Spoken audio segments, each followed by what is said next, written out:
Mga awit Kapitulo 146. Purihin ninyo ang Panginoon. Purihin mo ang Panginoon, o kaluluwa ko. Samantalang ako'y nabubuhay ay pupurihin ko ang Panginoon, ako'y aawit ng mga pagpuri sa aking Diyos, samantalang ako'y may buhay. Huwag ninyong ailagak ang inyong tiwala sa mga pangulo, ni sa anak man ng tao, na walang pagsaklolo. Ang hininga niya ay pumapanaw, siya'y nanunumbalak sa kanyang pagkalupa, sa araw ding yaon ay mawawala ang kanyang pag-iisip. Maginhawa ang may pinakasaklolo sa Diyos ni Jacob, na ang pag-asa ay nasa Panginoon niyang Diyos. Na gumawa ng langit at lupa, ng dagat, at ng lahat na nandoon, na nag-iingat ng katotohanan magpakailanman. Na nagsasagawa ng kahatulan sa napipighati, na nagbibigay ng pagkain sa gutom, pinawawala ng Panginoon ang mga bilanggo. Idinidilat ng Panginoon ang mga mata ng bulag, ibinabangon ng Panginoon ang mga nasusubasob, iniibig ng Panginoon ang matuwid. Iniingatan ng Panginoon ang mga taga-ibang lupa, kanyang inaalalayan ang ulila at babaing baw, ngunit ang lakad ng masama ay kanyang ibinabaligtad. Maghahari ang Panginoon magpakailanman. Ang iyong Diyos, O Sion, sa lahat ng salit-saling lahi. Purihin ninyo ang Panginoon. Mga awit Kapitulo 147. Purihin ninyo ang Panginoon, sapagkat mabuting umawit ng mga pagpuri sa ating Diyos, sapagkat maligaya, at ang pagpuri ay nakalulugod.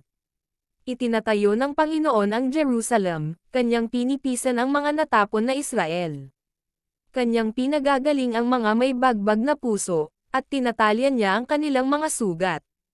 Kanyang sinasaysay ang bilang ng mga bituin, siya ang nagbibigay sa kanila ng lahat nilang pangalan.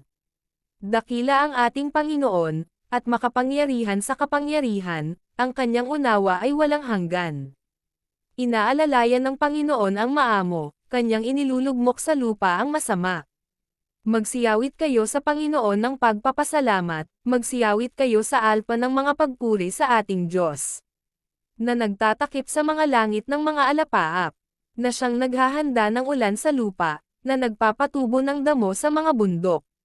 Siya'y nagbibigay sa hayop ng kanyang pagkain, at sa mga inakay na uwak na nagsisidang. Siya'y hindi nalulugod sa lakas ng kabayo, siya'y hindi nasasayahan sa mga paa ng tao. Ang Panginoon ay naliligaya sa kanila na nangatatakot sa Kanya, sa nagsisiyasa sa Kanyang kagandahang loob. Purihin mo ang Panginoon, O Jerusalem, purihin mo ang iyong Diyos, O Sion. Sapagkat Kanyang pinatibay ang mga halang ng iyong mga pintuang bayan, Kanyang pinagpala ang iyong mga anak sa loob mo. Siya'y gumagawa ng kapayapaan sa iyong mga hangganan, Kanyang binubusog ka ng pinakamainam na trigo. Kanyang sinusugo ang kanyang utos sa lupa, ang kanyang salita ay tumatakbong maliksi. Siya'y nagbibigay ng niv na parang balahibo ng tupa, siya'y nagkakalat ng escarcha na parang abo. Kanyang inihahagis na parang putol na maliit ang kanyang hiyalo, sinong makatatagal sa harap ng lamig ni Yaon. Kanyang pinahahatdan ng salita, at tinutunaw, kanyang pinahihihip ang kanyang hangin, at ang tubig ay pinaagos. Kanyang ipinabatid ang kanyang salita sa Jacob, ang kanyang mga palatuntunan at mga kahatulan sa Israel. Siya'y hindi gumawa ng gayon sa alinmang bansa, at tungkol sa kanyang mga kahatulan, hindi nila nalaman. Purihin ninyo ang Panginoon. Mga awit Kapitulo 148.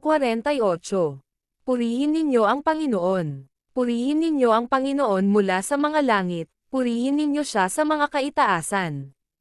Purihin ninyo siya, ninyong lahat niyang mga anghel, purihin ninyo siya, buo niyang hukbo. Purihin ninyo siya, araw at buwan, purihin ninyo siya, ninyong lahat na mga bituing maliwanag. Purihin ninyo siya, ninyong mga langit ng mga langit, at ninyong tubig na nasa itaas ng mga langit. Purihin nila ang pangalan ng Panginoon, sapagkat siya'y nagutos, at sila'y nanggalikha. Kanya rin namang ipinagtatatag magpakailan-kailanman, siya'y gumawa ng pasya na hindi mapapawi. Purihin ninyo ang Panginoon mula sa lupa, ninyong mga buwaya, at lahat ng mga kalaliman.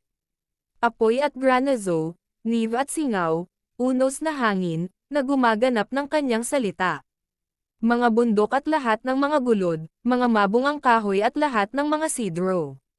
Mga hayop at buong kawan, nagsisyusad na bagay at ibong lumilipad. Mga hari sa lupa at lahat ng mga bayan, mga pangulo at lahat ng mga hukom sa lupa. Mga binata at gayon din ng mga dalaga, mga matanda at mga bata. Purihin nila ang pangalan ng Panginoon, sapagkat ang kanyang pangalan mag-isa ay nabunyi, ang kanyang kaluwalhatian ay nasa itaas ng lupa at mga langit. At itinaas niya ang sungay ng kanyang bayan, ang papuri ng lahat niyang mga banal, sa makatuwid bagay ng mga anak ni Israel, na bayang malapit sa kanya. Purihin ninyo ang Panginoon. Mga awit Kapitulo 149. Purihin ninyo ang Panginoon. Magsiyawit kayo sa Panginoon ng bagong awit, at ng kanyang kapurihan sa kapisanan ng mga banal. Magalak nawa ang Israel sa kanya na lamalang sa kanya, magalak nawa ang mga anak ng Sayon sa kanilang hari. Purihin nila ang kanyang pangalan sa sayaw, magsiyawit sila ng mga pagpuri sa kanya na may pander eta at alpa. Sapagkat ang Panginoon ay nalulugod sa kanyang bayan, kanyang pagagandahin ng kaligtasan ang maamo. Pumuri nawa ang mga banal sa kaluwalhatian, magsiyawit sila sa kagalakan sa kanilang mga higan. Malagay nawa sa kanilang bibig ang pinakamataas na pagpuri sa Diyos, at tibak na may 2 talam sa kanilang kamay. Upang magsagawa ng panghihiganti sa mga bansa, at mga parusa sa mga bayan. Upang talian ang kanilang mga hari ng mga tanikala, at ang kanilang mga mahal na tao ng mga panalimbakal. Upang magsagawa sa kanila ng hatol na nasusulat, mayroon ng karangalang ito ang lahat niyang mga banal. Purihin ninyo ang Panginoon. Mga awit Kapitulo 150. Purihin ninyo ang Panginoon. Purihin ninyo ang Diyos sa kanyang santuaryo, purihin ninyo siya sa langit ng kanyang kapangyarihan. Purihin ninyo siya dahil sa kanyang mga makapangyarihang gawa, purihin ninyo siya ayon sa kanyang marilag na kadakilaan. Purihin ninyo siya ng tunog ng pakakak, purihin ninyo siya ng salteryo at alpa. Purihin ninyo siya ng pander eta at sayaw, purihin ninyo siya ng mga panugtog na kawad at ng flauta. Purihin ninyo siya ng mga matunag na simbalo. Purihin ninyo siya sa pinakamatunag na mga simbalo. Purihin ang bawat bagay na may hininga ang Panginoon. Purihin ninyo ang Panginoon.